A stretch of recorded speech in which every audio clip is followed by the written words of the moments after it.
Tema kita adalah tentang His Unending Story. Ini adalah tema yang sangat penting di dalam seluruh kitab suci. Sekarang saya akan ajak kita melihat beberapa bagian dulu di dalam Alkitab. Kita lihat Yohanes pasal ke-17 di ayat yang ketiga. Yohanes pasal ke-17 di ayat yang ketiga. Saya akan ajak kita semua membaca bersama-sama Yohanes 17 ayat ketiga. 1, 2, 3. Inilah hidup yang kekal itu, yaitu bahwa mereka mengenal Engkau satu-satunya Allah yang benar dan mengenal Yesus Kristus yang telah Engkau utus. Inilah hidup yang kekal itu. Sekarang kita akan lihat di dalam Matius pasal 28 ayat yang ke-20.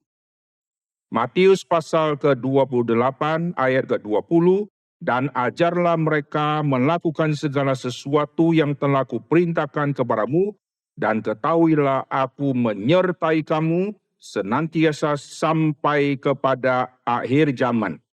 Aku menyertai kamu. Sekarang bagian yang terakhir kita lihat di dalam Yohanes di pasal yang ke-14. Yohanes 14 ayat yang ke-16. Yohanes 14 ayat ke-16 saya akan baca. Aku akan minta kepada Bapa dan ia akan memberikan kepadamu seorang penolong yang lain supaya ia menyertai kamu selama-lamanya. Saudara perhatikan tema tentang Immanuel, Allah beserta kita, atau Allah ada di tengah-tengah kita, Allah ada di tengah-tengah umatnya. Ini adalah tema yang muncul di Alkitab. Begitu muncul, langsung ada kesulitan yang begitu besar terjadi. Mengapakah berita Natal Allah menyertai Immanuel? Tidak lama kemudian saudara melihat pembunuhan kepada anak-anak di Bethlehem yang begitu banyak. Anak-anak yang tidak ada salah apa-apa akan terjadi pembunuhan dan terjadi kengerian karena nanti Maria dan Yusuf akan menjadi buronan juga. Dan mereka akan mengungsi sampai ke Mesir, saudara. Setiap kali bicara tentang Allah menyertai, pasti nanti di ujungnya ada mara bahaya yang begitu besar. Jikalau saya berkata hidup saya sangat baik, dari pagi sampai malam tidak ada kesulitan apapun karena Allah menyertai. Saudara kurang mengerti tema Allah menyertai. Waktu Yesus mengutus para murid untuk pergi mengabarkan Injil, lalu mereka waktu pergi, mereka akan menghadapi mara bahaya yang begitu ngeri karena mereka dikirim ke tengah-tengah serigala, tetapi Yesus menyertai mereka.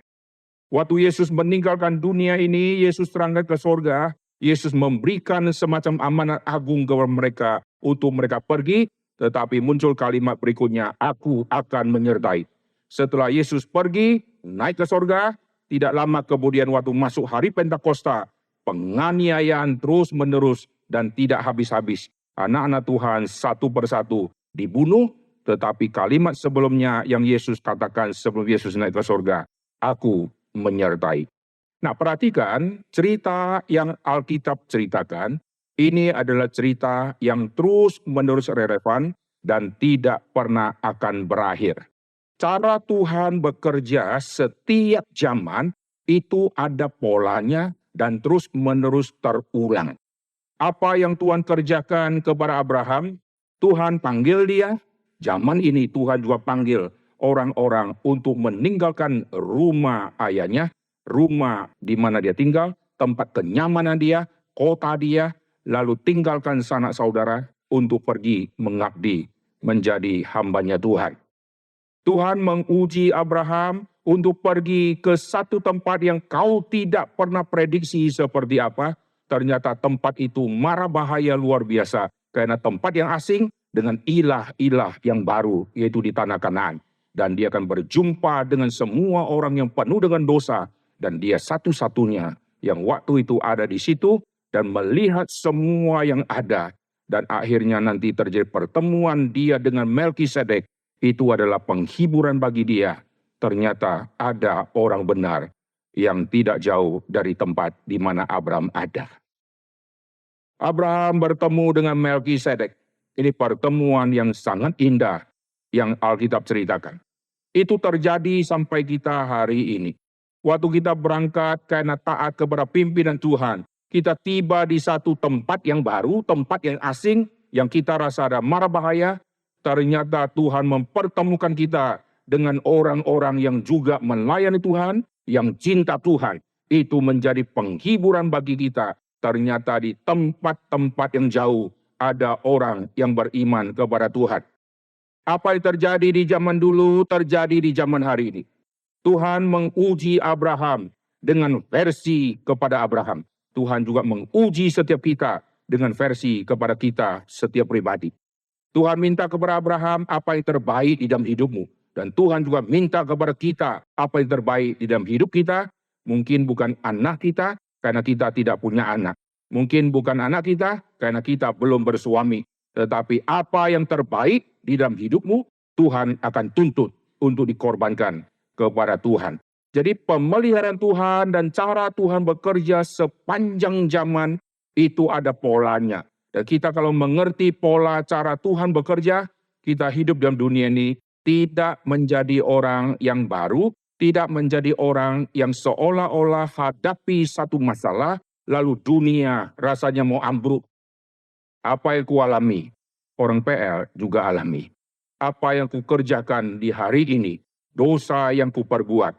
Di dalam Alkitab juga dosa itu diperbuat oleh orang-orang. Lalu apa yang kulayani, yang kukerjakan di dunia ini. Pelayanan yang model seperti apa, juga ada contoh di dalam seluruh kitab suci. Jadi kita di dalam dunia ini sebetulnya semua yang kita kerjakan ada footnote-nya di dalam Alkitab. Dosa yang kita lakukan, benih dosa, ada footnote-nya di Alkitab. Kita melayani Tuhan dengan segenap hati, ada contoh tokoh iman di dalam Alkitab. Itu footnote-nya ada di dalam seluruh kitab suci.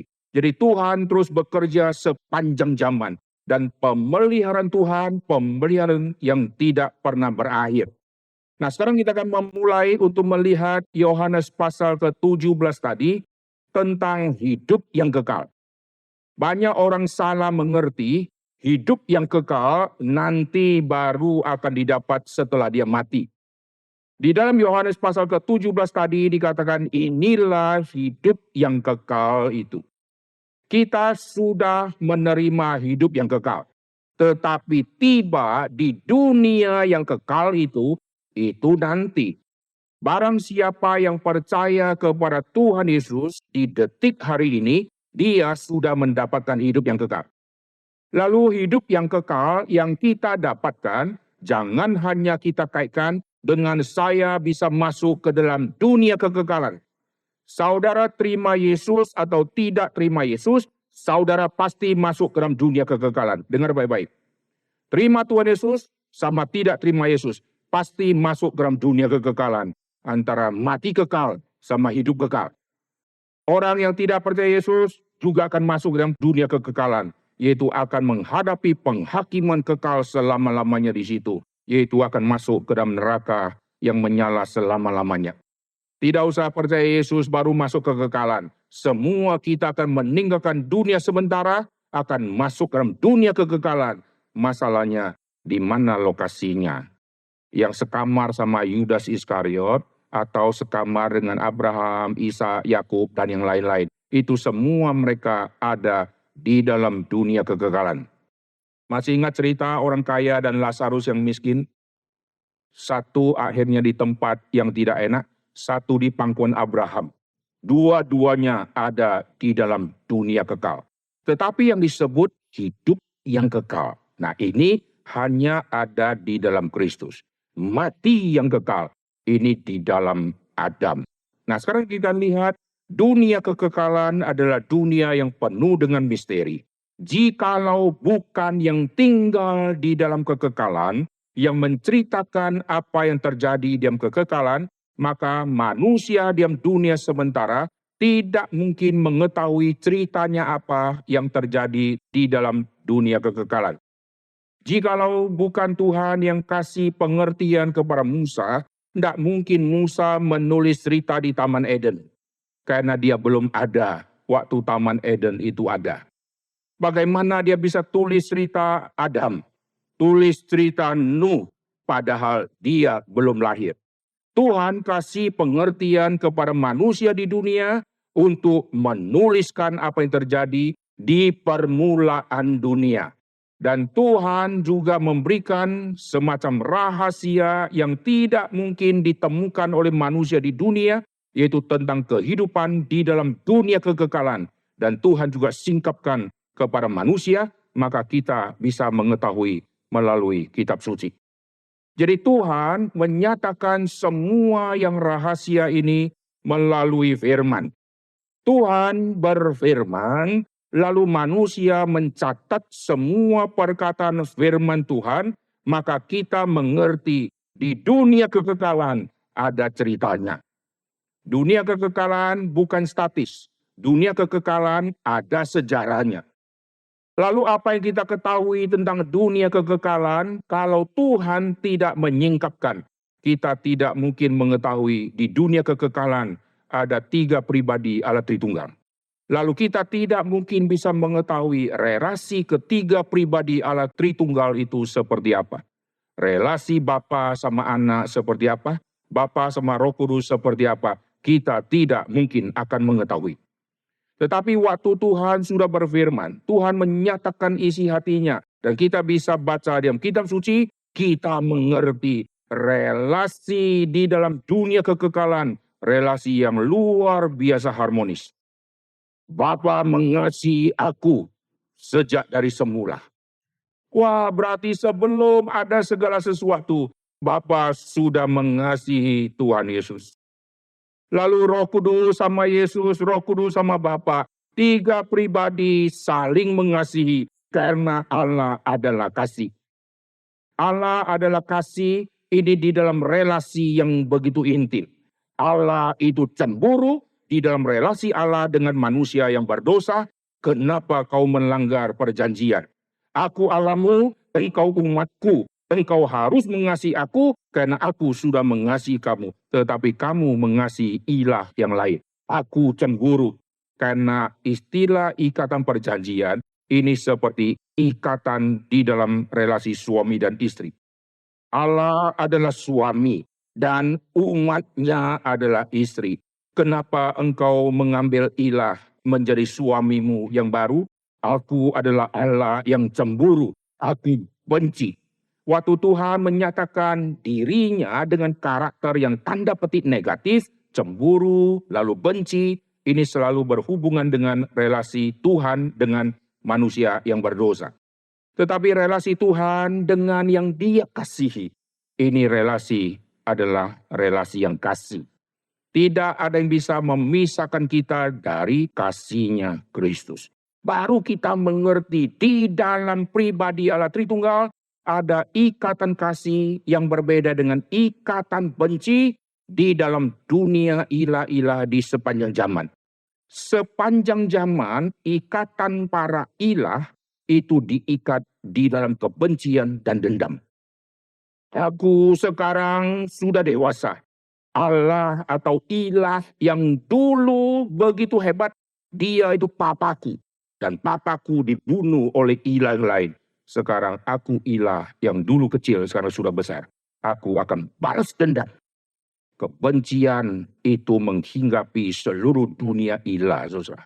Maka diam dunia ilah ada perang. Diam dunia ilah ada bunuh. Diam dunia ilah ada poligami. Diam dunia ilah ada yang namanya musuh bebuyutan yang terus menerus dikejar. Sehingga si ilah A sama ilah B tidak pernah boleh ketemu. Kalau ketemu pasti perang. Tapi heran, di dalam dunia Allah yang sejati, tidak ada perpisahan, tidak ada kebencian, mereka adalah satu adanya. Maka kita lihat cerita di dalam dunia kekekalan, itu ada ceritanya. Dan cerita di dalam dunia kekekalan ini, Tuhan share kepada manusia. Dulu ada orang bertanya begini ya, Pak, daripada saya hidup di dunia begitu susah, dan manusia sudah berdosa, lalu saya hidup di dunia yang terus-menerus alami kesusahan jatuh bangun, lebih baik saya tidak dilahirkan. Apa bedanya saya dilahirkan, mengalami jatuh bangun, hidup diam dosa, diselamatkan, lalu berjuang hidup kudus, akhirnya sampai tua mati, sama tidak pernah ada di dalam dunia. Bedanya di mana? Saudara pernah baca di Alkitab, ada hal-hal yang ingin diketahui oleh malaikat. Malaikat tidak pernah lahir ke dalam dunia. Ini malaikat ciptaan Tuhan yang menyembah Tuhan, tidak pernah dia dilahirkan ke dalam dunia. Kecuali malaikat Tuhan yang M besar, yaitu Kristus. Yang muncul dalam perjanjian lama, M besar, malaikat Tuhan. Yang saya bicara malaikat Tuhan yang M kecil. Tidak pernah lahir ke dalam dunia. Dan malaikat yang M kecil tidak pernah alami dosa. Malaikat yang baik, maksudnya ya, bukan malaikat yang jahat. Malaikat yang baik tidak pernah lahir, malaikat yang baik tidak pernah jatuh ke dalam dosa, malaikat yang baik tidak pernah alami tetesan darah Tuhan Yesus yang mati untuk dia. Di dalam kitab 1 Petrus dicatat ada hal-hal yang ingin diketahui oleh malaikat. Apa yang malaikat ingin tahu? Yaitu bagaimana manusia bisa menerima anugerah Tuhan yang begitu besar. Karena dia tidak pernah alami hal itu. Ada orang bertobat, dia ikut bersukacita. Tapi sukacita dia kalah sama orang berdosa yang diselamatkan, yang alami percikan darah Tuhan Yesus. Itu sukacita yang malaikat sampai kiamat tidak pernah akan alami. Maka kalau kembali ke pertanyaan tadi, apa bedanya saya pernah ada di bumi sama tidak pernah ada? Kalau saya tidak pernah ada di bumi, saya tidak pernah akan mengetahui misteri dalam dunia kekekalan dan misteri dalam dunia sementara yang akan menuju kepada dunia kekekalan. Lebih baik saya ada di dunia sehingga saya mengerti semua kekayaan rahasia Allah yang Tuhan singkapkan kepada semua manusia yang ada di bumi ini. Jikalau saya tidak ada, saya tidak pernah tahu. Jikalau saya ada, saya juga akan alami kesusahan. Tetapi ingat, Allah menjanjikan penyertaan kepada kita yang hidup dalam dunia, yang penuh dengan derita dan air mata.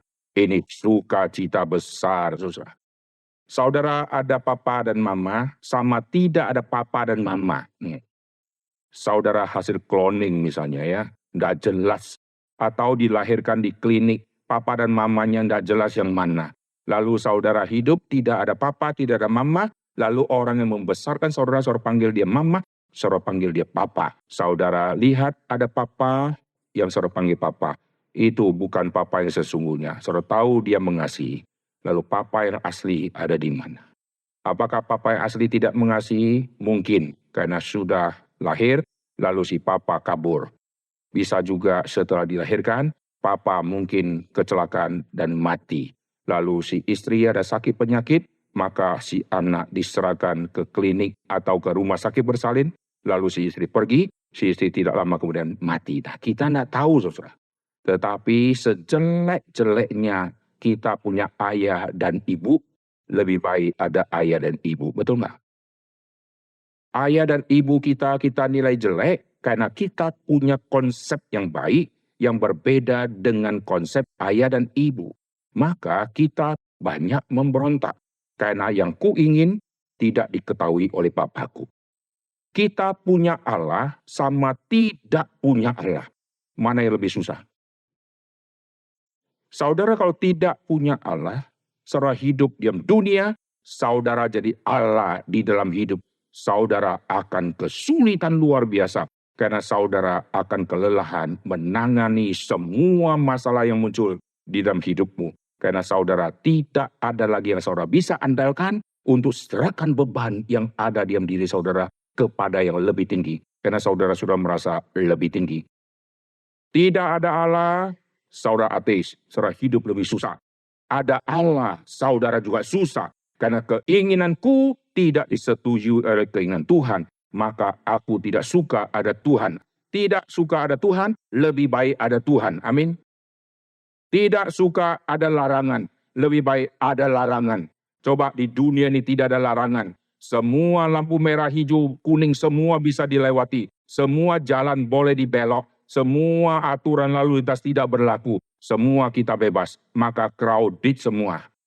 Dari Jalan Gatot Subroto menuju Geri Malang. Perlu 5 jam nanti. Karena semua orang keluar. lalu tidak ada aturan, semua bebas. Mau seberang, mau berhenti, mau parkir, truk berhenti di tengah jalan. Karena semua bebas. Bahaya, saudara. Begitu ada larangan, stop. Yang belok kiri, ikuti lampu. Waduh, enggak enak, ada larangan. Kita pengen cepat-cepat, lalu kita buang semua larangan. Kita hidup akan crowded. Akhirnya rute yang begitu dekat menjadi berjam-jam. Karena ada 2 truk yang parkir di tengah jalan. Lalu dia pergi, lalu dia tamasya ke batu, saudara. Bayangkan, saudara ya. Saudara mau dorong, tidak bisa, kempesin tak ada guna, telepon, handphonenya dimatikan. Wah susah, saudara. Nah, saudara bayangkan, dunia Allah ini dunia yang penuh dengan misteri. Dan Tuhan share kepada manusia. Tuhan bicara kepada manusia. Tuhan menyingkapkan apa yang terjadi dalam dunia kekekalan. Dan Tuhan menyingkapkan apa yang terjadi di hari penciptaan. Dan kejatuhan manusia, Tuhan share semua. Lalu kita yang di zaman ini, Tuhan titip Alkitab yang terus ada sampai hari ini. Supaya kita mengerti semua sejarah bagaimana bisa ada di dunia, bagaimana penyertaan Tuhan, dan kehidupan manusia di dalam Tuhan. Apa yang terjadi sampai hari ini. Dan kita akan melihat juga Tuhan juga yang men-share-kan kelak apa yang akan terjadi di sana. Segala sesuatu di dalam dunia kekekalan hanya ada Allah Tritunggal. Dimulai dari Allah Tritunggal, nanti mencipta dunia malaikat. Lalu di kerajaan surga situ sudah ada tambahan ciptaan yang disebut malaikat-malaikat yang baik yang masih stay di situ. Yang jahat semua sudah dikeluarkan, saudara. Lalu kita lihat nanti di akhir zaman setelah kiamat, kita akan berjumpa, bertemu di sana. Ini ramai luar biasa. Karena dulu waktu masih Allah Tritunggal yang hanya 3 pribadi, belum ada malaikat, itu hanya 3. Begitu ada malaikat, belum ada manusia. Karena manusia belum muncul, saudara. Lalu sekarang manusia semakin banyak. Penginjilan terjadi. Kaum-kaum pilihan dinyatakan. Dan mereka yang percaya Yesus, mereka beroleh hidup yang kekal. Dan mereka yang sudah mati, mereka semua sudah berkumpul di sana. Sudah ada di dalam kekekalan. Dan mereka dikumpulkan di tempat khusus untuk nanti menunggu saat-saat yang terakhir itu. Yang satu lagi yang menolak Kristus, mereka semua dikumpulkan di tempat yang orang kaya sedang kehausan itu. Nah, kita melihat semua sejarah dari Allah Tritunggal sampai nanti di hari di mana kita berkumpul di sana, ini semua kita tidak mungkin bisa tahu kecuali Allah yang menyingkapkan. Lalu Allah setelah menyingkapkan kepada kita, pasti ada tujuannya, saudara. Saudara kalau sharing kepada anak, ada 15 anak dalam hidup saudara. Saudara lahirkan 1 anak itu, punya 1 anak itu setiap tahun, saudara ya. Karena reform harus banyak anak, maka setiap tahun punya anak. Hanya 15. Perhatikan 15 anak. Anak yang mana yang saudara share lebih banyak. Saudara tidak akan share sembarangan kepada anak yang saudara dengar. Tidak peduli apa-apa. Maka sebagai orang tua, dia akan share kepada anak yang dia pilih, saudara. Anak yang dipilih mungkin tidak suka mendengar.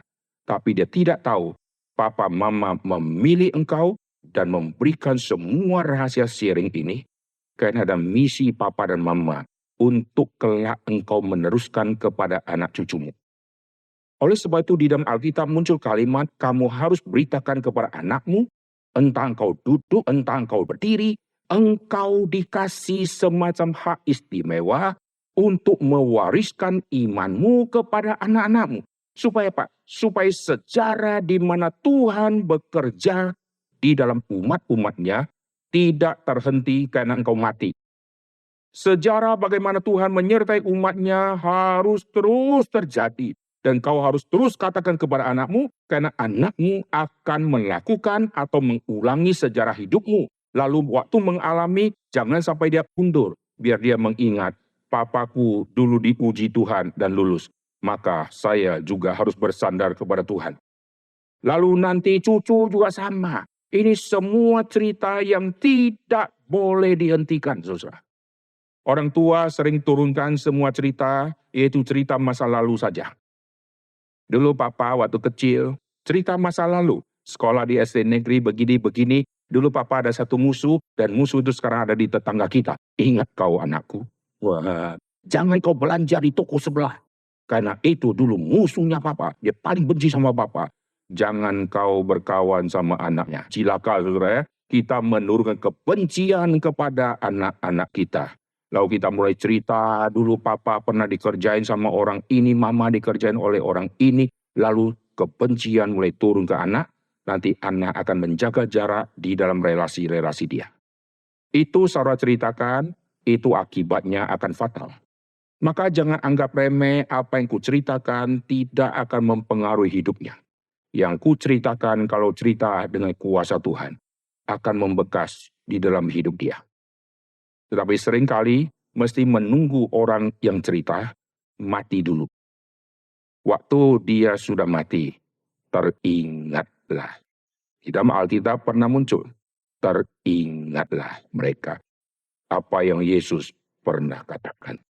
Ini fakta yang terjadi sepanjang zaman, saudara. Waktu papa saya sudah tidak ada.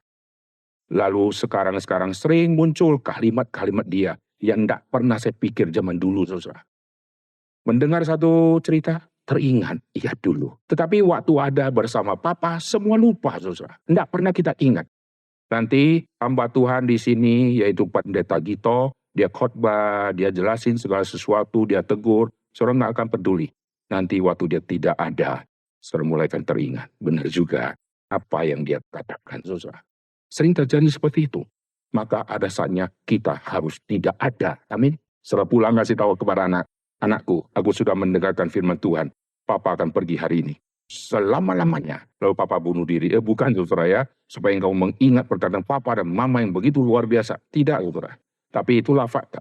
Yesus bicara kepada para murid, semua mereka tidak mengerti.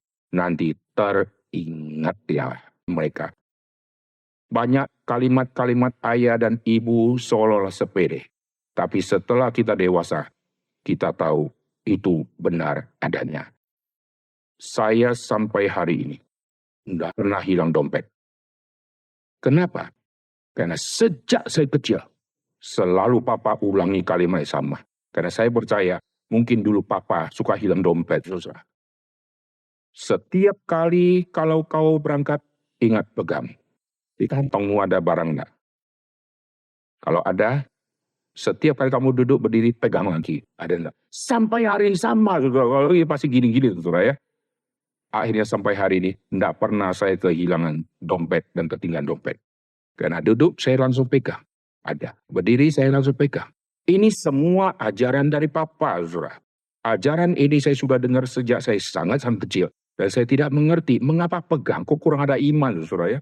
Bukan, karena manusia akan menuju kepada pelupa. Sekali satu dompet hilang, SIM juga hilang, KTP hilang, kartu kredit hilang, kartu asuransi hilang, lalu surat cinta hilang. Semua hilang, saudara. Begitu hilang, baru tahu susahnya, apa sih salahnya saya cuma pegang begini daripada hadap polisi, lapor, sudah berita acara, lalu sudah lapor, lalu ngurus lagi, antri lagi, tunggu lagi, sampai keluar satu kartu kredit lagi. Misalnya, laporan hilang sudah, lalu KTP lagi. Dulu ngurus KTP setengah mati, saudara. Mengapa Tuhan kasih kitab suci? Mengapa Tuhan catat semua perkataan dari tokoh-tokoh iman? Supaya kita dari kecil sudah baca, dan kita terus mengingat, karena mereka sudah tiada. Tapi heran ya, yang kalimat orang tua, kita terus ingat. Kalimat pendeta yang sudah pergi, kita ingat. Kalimat Alkitab, jarang kita ingat. Padahal ada kalimat si Abraham, ada kalimat Paulus, mereka sudah tiada. Mestinya mereka yang sudah tiada, yang Tuhan wariskan semua kalimat-kalimat itu untuk kita di zaman ini, inilah yang harus lebih banyak kita ingat daripada ingat kalimat orang tua. Karena memori kita mengingat kalimat orang tua terlalu sedikit karena tidak dibukukan. Tapi kalimat dari tokoh-tokoh iman, itulah yang harus kita ingat. Kenapa? Karena penyertaan Tuhan sepanjang zaman tidak pernah berhenti. Dan sejarah bagaimana Tuhan membentuk setiap orang tidak pernah berhenti. Saudara bayangkan ya, Tuhan menyertai kita.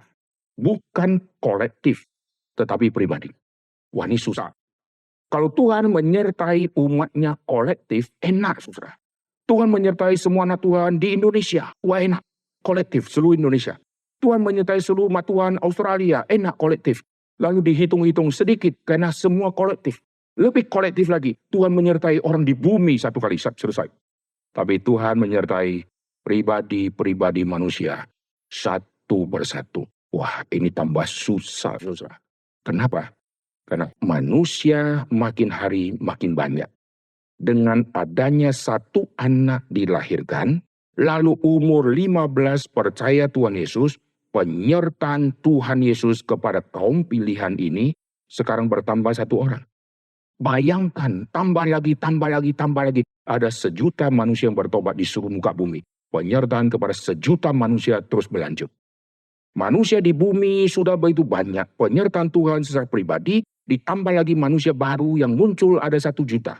Lalu di dalam umur tertentu nanti mereka ada yang diselamatkan. Misalnya di antara 1 juta yang lahir diselamatkan ada 20.000. Ditambah lagi penyertaan kepada kaum pilihan yang 20.000. Satu-satu secara pribadi. Lalu semua manusia yang pernah ada sekarang tetap disertai oleh Tuhan meskipun sudah mati. Karena Tuhan menyertai di dalam dunia kekekalan. Ini yang muncul di dalam Injil Yohanes 14. Roh Kudus kau diutus, dia akan menyertai kamu selama-lamanya. Selama-lamanya memakai kata, selama-lamanya engkau ada di bumi, dan selama-lamanya sampai kepada dunia kekekalan. Wah, penyertaan Tuhan menembus 2 wilayah, yaitu wilayah sementara, lalu menembus sampai ke dalam dunia kekekalan. Bayangkan Abraham, Ishak dan Yakub yang sudah lama tiada, penyertaan Tuhan kepada mereka masih ada karena mereka masih hidup.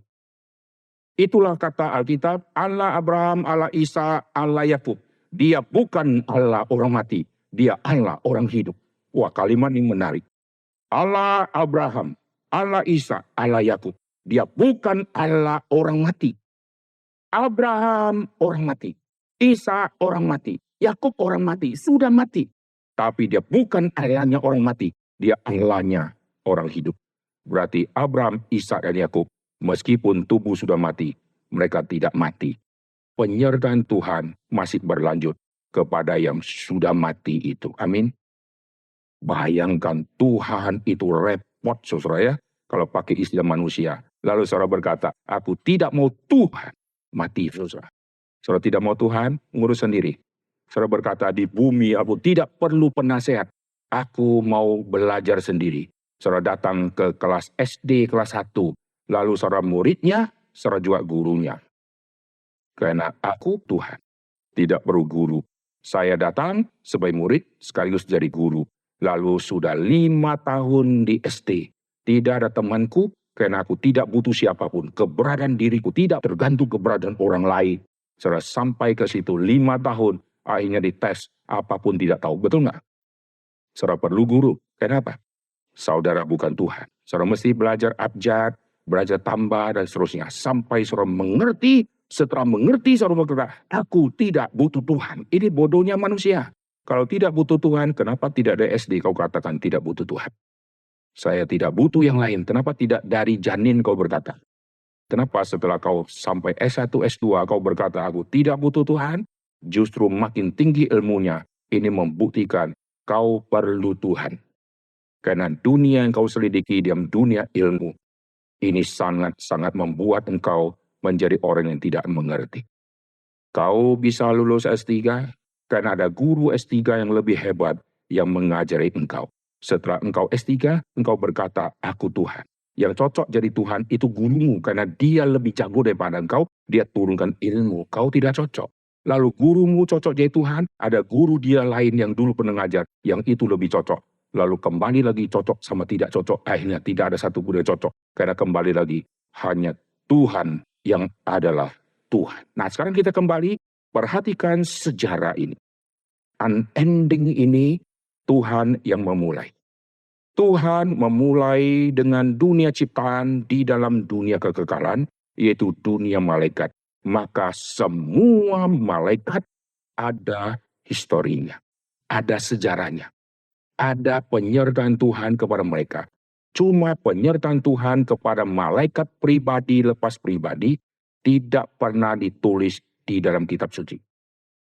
Penyertaan Tuhan kepada manusia berdosa yang Tuhan panggil, Tuhan catat di dalam kitab suci. Karena ini yang jauh lebih penting daripada dituliskan penyertaan Tuhan kepada malaikat diam kerajaan sorga itu secara satu pribadi lepas satu pribadi. Karena itu tidak signifikan, maka Tuhan tidak izinkan dicatat. Sehingga kita tidak tahu relasi Tuhan sama kerub bicara apa aja ya di sana ya. Kalau tidak bicara masa bisu di sana diam saja. Lalu malaikat waktu muncul di hari di mana Yesus dilahirkan, kok bisa kur ya? Kapan mereka latihan gitu ya? Kapan mereka kumpul ini ya? Berarti ada sejarahnya. Lalu kapan mereka turun? Ada pemberitahuan. Kalau tidak, malaikat menunggu-nunggu kapan turun dia, belum ada kabar. Allah tidak kasih tahu kapan turun gitu ya. Lalu yang lain sudah turun, loh kok saya tidak diajak gitu ya, wah celaka saudara ya. Berarti ada ceritanya. Ceritanya seperti apa? Itu misteri saudara. Lalu kita lihat diam dunia ciptaan ini terjadi semua sejarah-sejarah yang pernah ada. Sejarah dunia lah, sejarah ilmu pengetahuan. Itu yang terus manusia gali. Tapi manusia kurang mau mencari sejarah manusia, sejarah Tuhan melalui kitab suci. Saudara lebih suka beli buku sejarah, betul nggak? Biografi tokoh-tokoh hebat. Padahal di dalam Alkitab ada biografi Daud. Saudara baca buku, wah karena ada paper, maka saudara beli buku. Buku Momentum sudah lama di sini, saudara. Saudara bayangkan, coba cek buku Momentum, berapa banyak yang beli. Lalu Alkitab yang sudah ada di tangan kita, dan sekarang saudara tidak bisa lari lagi, karena kelupaan Alkitab. Dan di handphone saudara ada aplikasi Alkitab. Bisa lari lagi dengan kalimat lupa bawa Alkitab, tidak bisa lari lagi. Tapi Alkitab sudah di tangan, sudah di kantong. Sekarang jujur, buka tidak?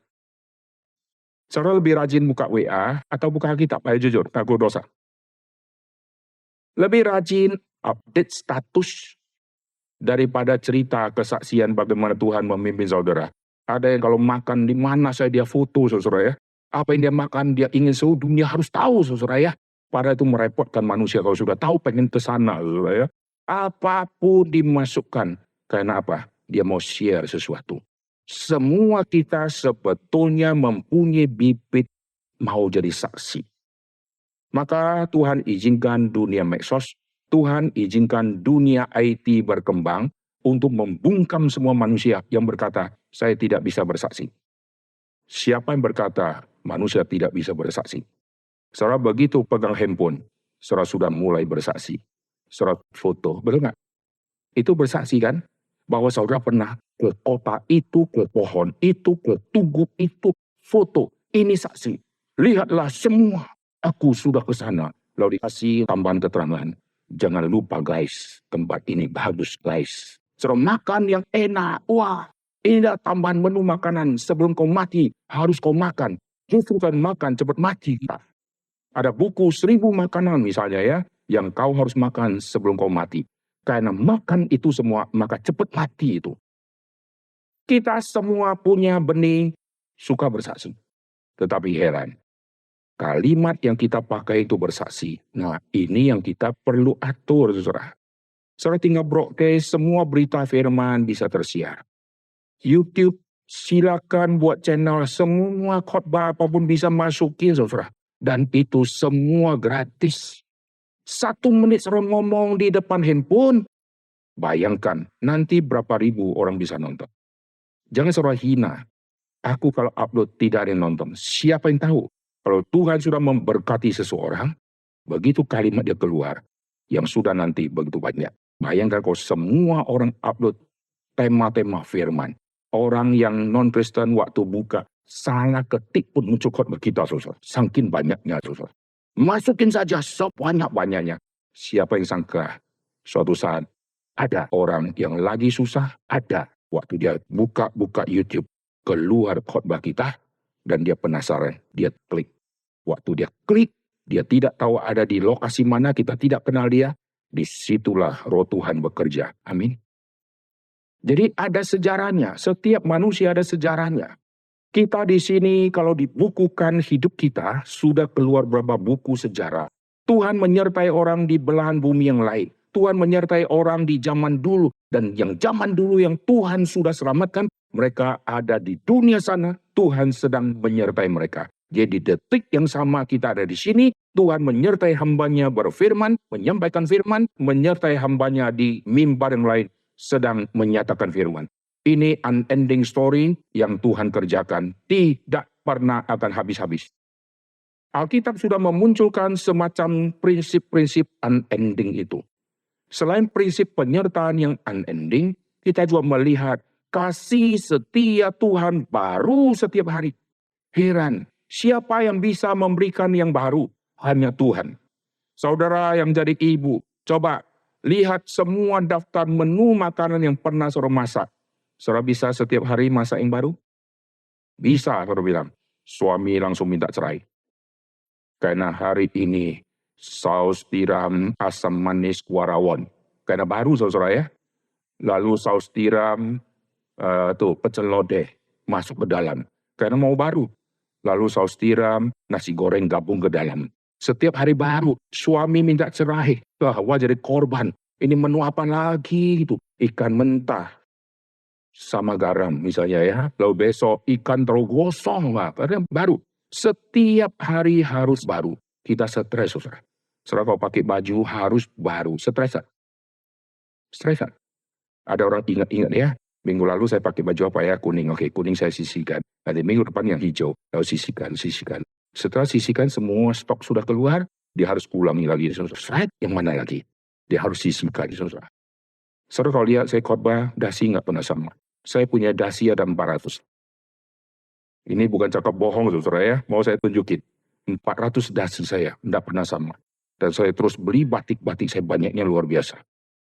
Karena setiap kali muncul, saya selalu ganti. Oke, sekarang kita kembali ya. Tapi setelah ganti-ganti, akhirnya malas juga beli, gitu ya. Karena kalau unending dasi, bangkrutlah saya, saudara ya. Karena terus keluar semua motif-motif yang aneh-aneh, keluar semua. Sekarang kita kembali ya, kasih Tuhan selalu baru. Matahari bersinar dengan sinar yang baru. Setiap pagi ada embun yang baru. Tuhan selalu kasih yang baru. Penyertaan Tuhan selalu baru. Dan tidak pernah habis-habis. Amin. Barang siapa yang mengerti semua penyertaan Tuhan yang baru. Selalu setiap hari bangun dengan sukacita baru. Lalu setelah penyertaan Tuhan selesai. Karena kita akan memasuki dunia akhirat. Kita juga bersyukur, aku akan masuk ke dalam dunia penyertaan Tuhan yang baru, dan disitulah saya akan bertemu dengan semua kaum pilihan yang sudah diselamatkan, dan disitulah saya bertemu dengan Sang Firman. Jikalau di dunia ini saya perlu firman yang tertulis, dan saya perlu firman yang adalah pribadi Tuhan Yesus yang menyelamatkan aku, maka di sana saya bertemu dengan Sang Firman selama-lamanya. Disitulah kita akan mendengarkan semua cerita yang tidak pernah kita dengar di bumi. Dan disitulah kita akan memulai sejarah yang baru, cerita hidup kita yang baru, yang tidak pernah kita akan temukan di buku manapun, karena saat itu sudah tidak butuh buku sejarah hidup kita. Kita bertemu dengan Tuhan selama-lamanya. Nggak ada penginjilan lagi, nggak ada tangisan air mata lagi, dan kita belajar firman Tuhan yang hari ini dan berguna sampai sana. Terakhir, firman yang kita dengar ini kita bawa sampai ke kekekalan. Sampai ke kekekalan, firman yang kita mengerti di dunia ini tetap nyambung, tidak ganti versi. Coba bayangkan kau ganti versi. Sudah sampai ke sana. Ternyata yang selamat di Batrah Nuh ada 12 versi baru di sana. Yang selamat 8. Tetap sama. Apa yang kita dengar di bumi nyambung sampai ke sana sehingga matching semua. Waktu kita ketemu Paulus. Paulus, kamu pernah tulis kitab Korintus? Tidak pernah. Loh, kok baru gitu ya? Kok dia kaget di situ ada Korintus gitu ya? Oh iya. Dia akan menjawab, iya. Kau tulis Korintus begini, oh iya. Semua nyambung. Maka yang kita pelajari sekarang yang bisa nyambung itu hanya firman Tuhan. Maka kejar sedalam-dalamnya pengertian firman. Amin. Yang kita hafal di bumi semua akan ditinggal. Tetapi yang di sana yang terus akan berlanjut adalah firman. Dan kita akan bertemu dengan sang firman. Lalu yang kedua yang nyambung adalah perbuatan. Di dalam kitab Wahyu dicatat, segala jelilanlah manusia, segala perbuatan mereka akan menyertai mereka selama-lamanya. Coba bayangkan ya, setelah kita mati, kita bertemu sama Tuhan. Kau sudah berbuat ini? Enggak, lupa, lain. Itu di bumi sekarang lain. Oh iya, pernah. Kau tidak mulai, iya. Nyambung, saudara. Perbuatan mereka akan menyertai mereka selama-lamanya. Oleh sebab itu, di bumi kejar firman Tuhan sedalam-dalamnya, di bumi kejar perbuatan bersaksi sebanyak-banyaknya. Amin. Karena itu akan menyertai kita sampai kita bertemu dengan Tuhan. Dan setelah bertemu sama Tuhan nanti, kita akan masuk dalam perbuatan-perbuatan yang lain di sana. Yang itu akan menjadi misteri. Kalau saya sudah tiba di sana, saya WA saudara, kasih tahu apa yang terjadi di sana, saudara. Dan di situ pasti indahnya luar biasa. Oleh sebab itu, semua orang Kristen menghadapi kematian, dia hadapi dengan senyum dan sukacita.